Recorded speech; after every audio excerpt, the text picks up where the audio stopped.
It was one of those nights when the hum of overhead lights in the office seemed extra loud. I was the manager, and I had a little secret.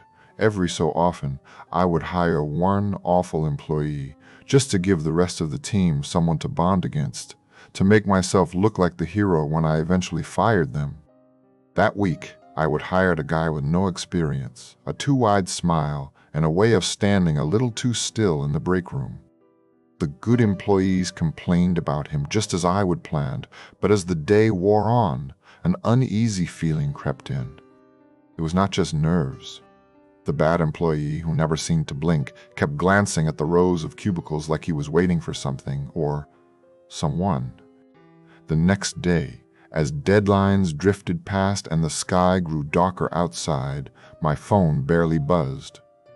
But suddenly, from the middle cubicle, the sweet chime of notification sounds began, soft at first, then piling up in rapid pings. It was Lenny's cubicle.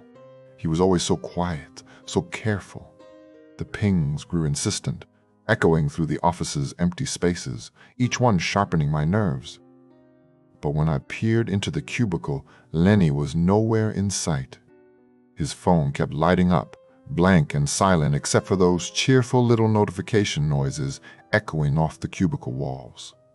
A few days later, the notification sounds were back, erupting loudly from Gareth's cubicle at the end of the aisle. I went to see what was going on, barely able to hide my annoyance. But as I drew closer, I froze. The new bad employee was standing there, smiling his too wide smile, arm extended. In his hand was a gun, each shot synchronized perfectly with the happy pings of notifications. Pop, pop, pop. Gareth slumped over, never making a sound louder than the phone's cheerful chime. The gunshots echoed, blending with the office noises until Gareth was motionless. My heart pounded.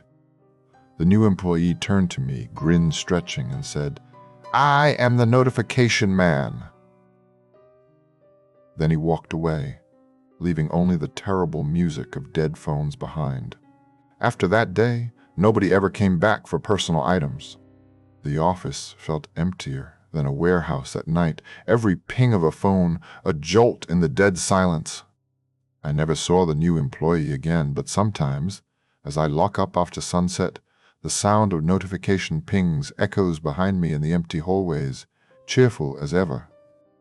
Now, whenever I get a message on my own phone, I flinch, unsure if it is a friend or something much, much worse.